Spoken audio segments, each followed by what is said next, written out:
Hello friends, मैं सीमा अग्रवाल, सहायक प्राध्यापक राजनीति विज्ञान। आज के इस वीडियो में हम चर्चा करेंगे प्रशासन पर विधायी नियंत्रण की। ये चैप्टर बीए फाइनल ईयर के सेकंड पेपर के अंतर्गत आता है। तो अब सबसे पहले इसमें जो शब्द आया है नियंत्रण, तो हम ये बात कर लेते हैं कि वास्तव में प्रशासन पर नियंत्रण की आवश्यकता ही क्यों होती है। तो वजह ये है कि अभी जो है हाल ही में लोक कल्याणकारी राज्य की जो अवधारणा है वो चारों तरफ दिखाई देती है।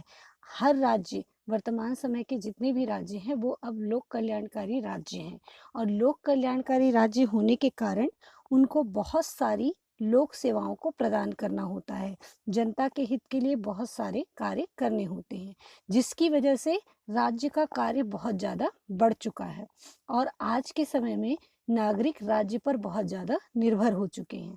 राज्य का कार्य बढ़ने के साथ साथ प्रशासकीय शक्ति में भी वृद्धि हुई है। अब प्रशासन एक तरफ से असीमित शक्तियों का केंद्र बन चुका है।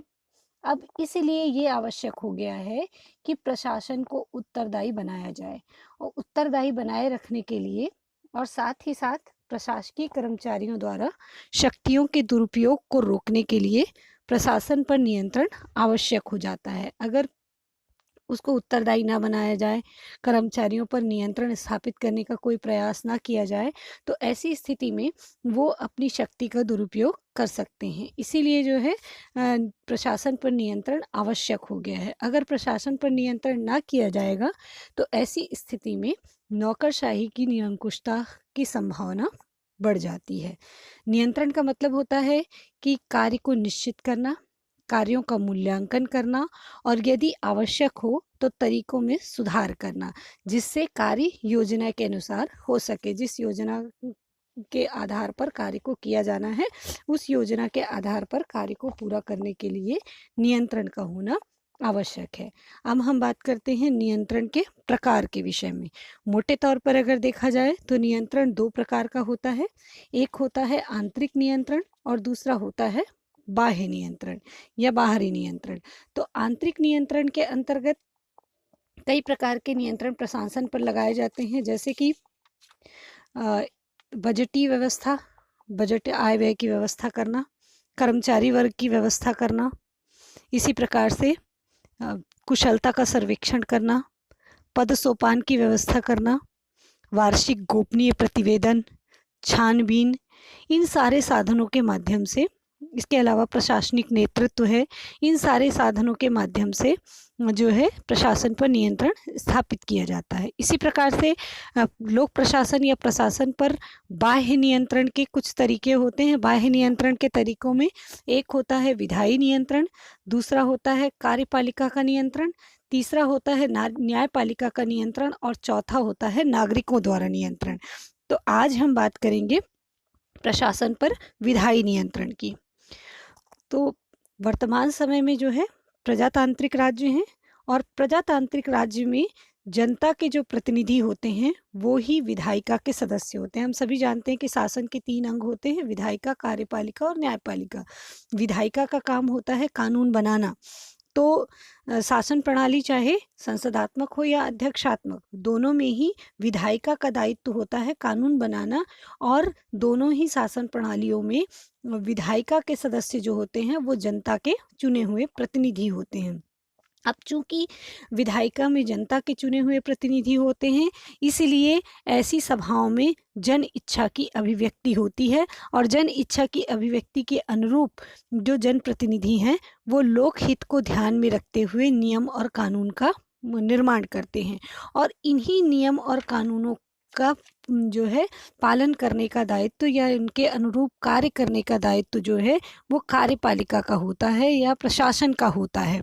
तो ऐसी स्थिति में अब ये ज़रूरी हो जाता है कि नियम बनाने वाले या कानून बनाने वाले कानून का पालन करने वालों पर या उसका अनुपालन करवाने वाले लोगों के ऊपर जो है नियंत्रण बनाकर रखें। तो संसदीय शासन प्रणाली वाले देश जो होते हैं वहाँ पर तो कार्यपालिका सामूहिक रूप से व्यवस्थापिका के प्रति उत्तरदायी होती ही है, किंतु अध्यक्षात्मक शासन प्रणाली में भी कई ऐसे साधन होते हैं जिसके माध्यम से प्रशासन पर विधायी नियंत्रण स्थापित किया जाता है। तो अब हम देख लेते हैं कि संसदीय शासन प्रणाली में विधायी नियंत्रण के कौन कौन से साधन हैं और वो किस हद तक कारगर हैं। तो संसदीय शासन प्रणाली में अगर हम बात करें तो सबसे पहला है राज्य के प्रधान का अभिभाषण।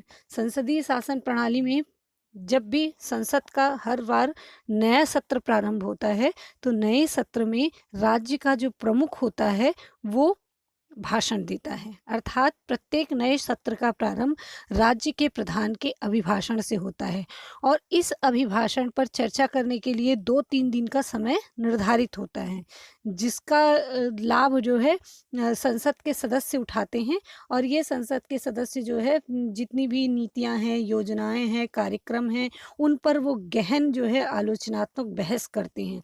इससे एक तरह से सरकार की जो कमी है, अच्छाई है, वो जनता के सामने आती है और जनमत इनके प्रति जागरूक बना होता है। सरकार और प्रशासन ये चाहती है कि अच्छे से अच्छा कार्य करे ताकि किसी भी प्रकार का उसके ऊपर आरोप प्रत्यारोप ना लगे। तो इस प्रकार से जो राज्य के प्रमुख का जो अभिभाषण होता है वो एक तरह से बाह्य नियंत्रण का अच्छा साधन माना जाता है। दूसरा होता है विधि निर्माण की प्रक्रिया। अब विधायिका का तो मुख्य कार्य ही है कानून बनाना, विधि बनाना। तो इन ही विधियों के अंतर्गत विधायिका जो है प्रशासन के संगठन, कार्यों और कार्यविधि आदि का निर्धारण करती है। प्रशासन को इन्हीं विधियों के अनुरूप कार्य करना होता है और साथ ही साथ विधायिका समय समय पर प्रशासकीय नीतियों और कार्यक्रमों का निर्माण करती है और प्रशासन जो है मजबूर होता है या बाध्य होता है इन विधि या इन नियमों के आधार पर कार्य करने के लिए। तो कहने का मतलब ये है कि विधायिका जो कानून बनाती है प्रशासन को उसी कानून के अनुरूप कार्य करना होता है। तो एक तरह से ये नियंत्रण हो जाता है, मतलब विधि बनाकर या कानून बनाकर विधायिका जो है प्रशासन पर नियंत्रण स्थापित करते रहती है और उसे उत्तरदायी बनाती है। तीसरा होता है प्रश्नकाल। सरकार या प्रशासन को नियंत्रित करने के लिए प्रश्नकाल भी एक महत्वपूर्ण साधन होता है।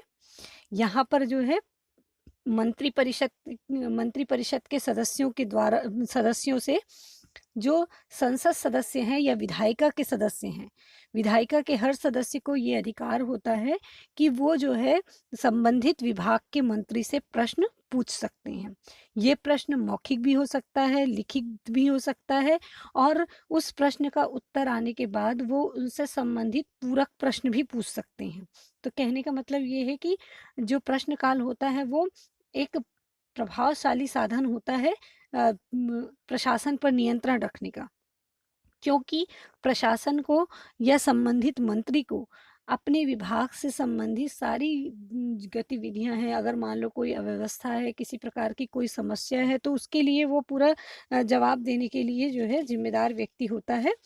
प्रत्येक दिन विधायिका की जो बैठक होती है उसका प्रत्येक दिन का प्रारंभिक 1 घंटा प्रश्नकाल के लिए होता है।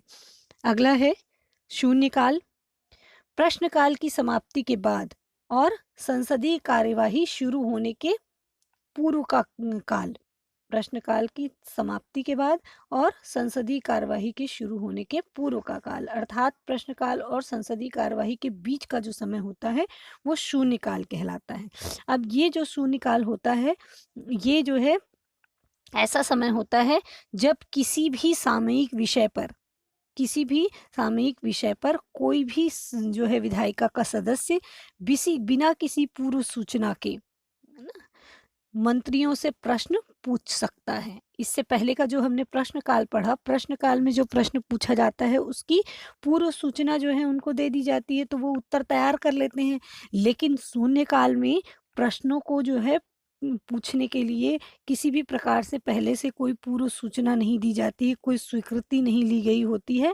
शून्यकाल में अचानक से ही कोई भी प्रश्न जो है वो पूछ लेते हैं और ऐसी स्थिति में उनको तुरंत जो है तत्काल वहाँ पर उत्तर देना पड़ता है और यही कारण है कि कार्यपालिका को या प्रशासन को हमेशा जो है आतंक या भय बना रहता है इस शून्यकाल का कि यहाँ पर पता नहीं कौन से प्रश्न पूछ लिए जाएंगे। तो इस प्रकार से ये एक प्रशासन के पर नियंत्रण का अच्छा साधन है। अगला है बहस और चर्चा। प्रश्नकाल और शून्यकाल के अलावा यहाँ पर सरकार की नीतियों और कार्यों के संबंध में विचार विमर्श होना, बहस होना, ये एक आम बात होती है। मान लो किसी भी प्रकार की कोई दुर्घटना हो गई हो, चाहे वो स्वास्थ्य विभाग के अंतर्गत हो, चाहे वो किसी अन्य विभाग के अंतर्गत हो, जैसे मान लो कोई वायु दुर्घटना हो गई, कोई रेल दुर्घटना हो गई, जनधन की हानि हो गई, तो उस पर बहस की मांग की जाती है और अनुमति मिलते ही वहाँ पर बहस शुरू हो जाती है। जो सदस्य होते हैं वो पूरी तरह से तैयार होकर आते हैं कि जो भी घटना हुई है, जो भी जो है दुर्घटना हुई है, उसके पीछे प्रशासन जिम्मेदार है। इस चीज़ को साबित करने में वो लगे रहते हैं। वो इस चीज़ को जो है प्रमाणित करने का प्रयास करते हैं कि जो कुछ भी हुआ है उसमें कहीं न कहीं प्रशासन की जिम्मेदारी है, प्रशासन की गलती है। तो ऐसी स्थिति में प्रशासन को अपनी कमियों का एहसास होता है और कई सुझाव भी उनको इस संबंध में मिलते हैं, सुधार का भी अवसर मिलता है। भविष्य में इस तरह की घटनाओं से बचने के लिए वो क्या-क्या कर सकते हैं, इस संबंध में भी चर्चा होती है, तो ये एक अच्छा साधन होता है। इसके अलावा बजट पर वाद-विवाद। अब प्रशासन जो कुछ भी खर्च करती है ना? वो सब कुछ विधायिका के अनुमति से ही होता है। बिना विधायिका के अनुमति के ना तो सरकार एक पैसा कर वसूल कर सकती है और ना ही एक पैसा खर्च कर सकती है। तो इस प्रकार का जब जो वित्तीय नियंत्रण है वो प्रशासन पर विधायिका के द्वारा लगाया जाता है। तो बजट जब प्रस्तुत होता है तो उस समय विधायिका में उस पर चर्चा होती है।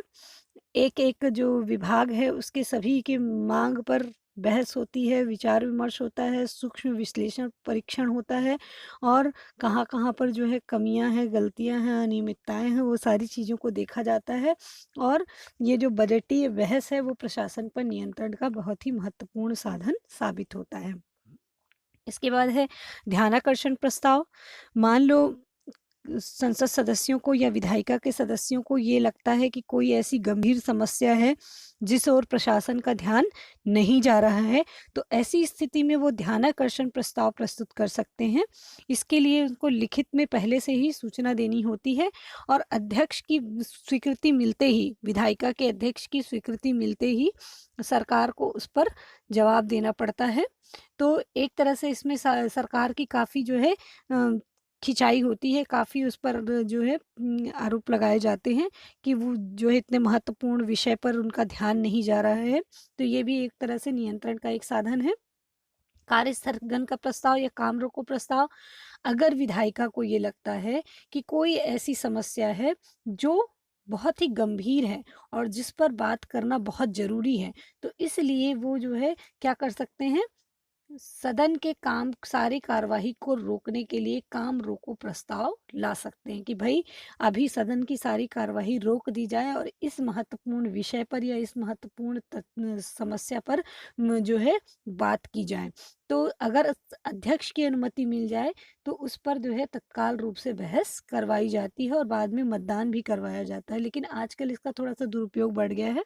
आजकल जो सदस्य हैं वो बार-बार हर छोटे-बड़े मामले को लेकर काम रोको प्रस्ताव ले आते हैं, इसीलिए अध्यक्ष के द्वारा उस पर बहुत विचार-विमर्श करके ही स्वीकृति प्रदान की जाती है। अगला है इसमें अविश्वास प्रस्ताव।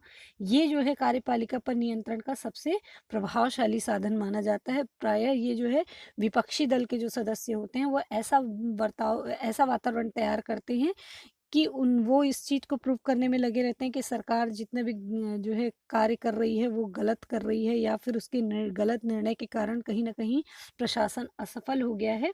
तो ऐसी स्थिति में वो ये साबित करने का प्रयास करती है कि अब इस सरकार पर व्यवस्थापिका को कोई विश्वास नहीं रखा। अब अगर अविश्वास प्रस्ताव अध्यक्ष द्वारा मंजूर हो जाता है तब उस पर बहस होती है। उसके बाद विपक्ष जो है सरकार की गलतियों को उजागर करता है और सरकार जो है अपने तर्कों से अपना बचाव करती है। उसके बाद अंत में मतदान कराया जाता है और यदि प्रस्ताव बहुमत से स्वीकार हो जाए तो ऐसी स्थिति में सरकार को तुरंत त्यागपत्र देना पड़ता है। तो ये भी जो है नियंत्रण का एक महत्वपूर्ण साधन बन जाता है। इसके अलावा संसदीय समितियों के माध्यम से भी प्रशासन पर विधायी नियंत्रण बनाए रखा जाता है। ये समिति जो होती है वो प्रशासन के कार्यों की जांच पड़ताल करती है। इसके अलावा जो है वो प्रशासनिक व्यवहार का परीक्षण करती है। इस चीज़ को उजागर करती है कि क्या क्या अनियमितताएं हुई हैं, इस अनियमितता के लिए कौन कौन से अधिकारी उत्तरदायी हैं, किन किन के कारण जो है ये अनियमितताएं हुई, नौकरशाह और किन किन नौकरशाहों ने अपने पद और अधिकार का दुरुपयोग किया है, और किनके द्वारा जन विरोधी कार्य किया जा रहा है। तो ये सारी समितियां जो होती हैं वो इस प्रकार से सारी प्रशासन की गलतियों को जो है उजागर करती हैं।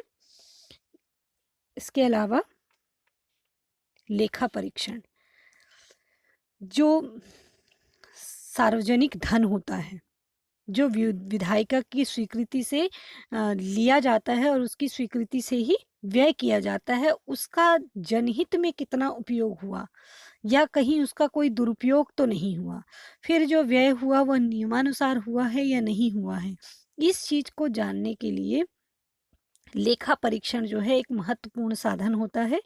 और भारत में ये कार्य विधायिका की ओर से नियंत्रक और महालेखा परीक्षक के द्वारा कराया जाता है। लेखा परीक्षण के माध्यम से जो है अनियमितताओं का पता लगता है और नियंत्रक और महालेखा परीक्षक हर साल अपनी रिपोर्ट संसद को देता है। जितने भी नौकरशाह हैं वो इस लेखा परीक्षण से घबराते हैं, डरते हैं, उनको लगता है कि कहीं कोई अनियमितता उजागर ना हो जाए, इसीलिए वो हमेशा इस बात का ध्यान रखते हैं, हमेशा इस बात का प्रयास करते हैं कि जो भी कार्य हो वो नियमानुसार हो। ये तो थी संसदात्मक शासन प्रणाली में विधायी नियंत्रण। अब हम बात कर लेते हैं अध्यक्षात्मक शासन प्रणाली में विधायी नियंत्रण के साधनों के विषय में। अध्यक्षात्मक शासन प्रणाली में वैसे तो विधायिका और कार्यपालिका जो होते हैं वो दोनों ही अपने अपने क्षेत्र में पृथक होते हैं। शक्ति पृथक्करण का सिद्धांत अपनाया गया होता है वहाँ पर। यहाँ पर कार्यपालिका विधायिका के प्रति उत्तरदायी भी नहीं होती है।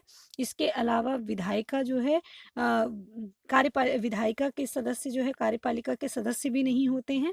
कहने का मतलब होता है शक्ति पृथक्करण के सिद्धांत के आधार पर व्यवस्थापिका और कार्यपालिका अपने अपने क्षेत्र में स्वतंत्र होती है, लेकिन यहाँ पर शक्ति पृथक्करण के सिद्धांत के साथ साथ अवरोध, नियंत्रण एवं संतुलन का सिद्धांत भी अपनाया गया है। मतलब दोनों अपनी मनमानी ना कर पाए, कार्यपालिका जो है अपनी मनमानी ना कर सके, इसीलिए जो है कुछ नियंत्रण स्थापित करने के लिए कुछ तरीके अपनाए गए हैं। तो कौन कौन से साधन जो है अध्यक्षात्मक शासन प्रणाली में अपनाए जाते हैं विधायिका द्वारा, ताकि प्रशासन पर नियंत्रण बनाए रखा जा सके। तो इसमें सबसे पहला तो ये है कि जो प्रशासकीय प्राधिकरण होता है उसका संगठन, उसका कार्य, उसका अधिकार, इन सारी चीज़ों का निर्धारण विधायिका के द्वारा किया जाता है। अर्थात विधायिका ही तय करती है कि जितने भी प्रशासकीय प्राधिकरण हैं उनका संगठन कैसा होगा, उनके कार्य कौन कौन से होंगे, उनको कौन कौन से अधिकार प्रदान किए जाएंगे। इसके अलावा जांच पड़ताल हेतु समितियों की स्थापना करती है। विधायिका जो है प्रशासन की जांच पड़ताल करने के लिए समिति बनाती है और ये समिति संबंधित विभागों के अधिकारियों को बुलाकर उनसे जवाब तलब करती है, उनसे प्रश्न पूछती है, उनसे जो है उत्तर चाहती है और संतुष्टिजनक उत्तर जो है वो कोशिश करते हैं प्रशासन के लोग कि उनको संतुष्ट कर पाएँ। और फिर ऐसे जो है कार्य होते हैं, उनके जितने भी कार्य हैं उनका वो परीक्षण करेगी। उसके बाद ये तय करेगी कि जनहित के आधार पर जो है कार्य किया गया है या नहीं, उनके कार्य की गुणवत्ता कितनी रही है, कितनी मितव्ययिता अपनाई गई है उसमें। तो ये नियंत्रण का बड़ा अच्छा साधन होता है। इसके अलावा बजट पर पूरा नियंत्रण होता है विधायिका का। अध्यक्षात्मक शासन प्रणाली में भी जो विधायिका द्वारा जो है बजट तैयार किया जाता है, उसी के आधार पर प्रशासन जो है व्यय करती है। प्रशासन जो है जो कुछ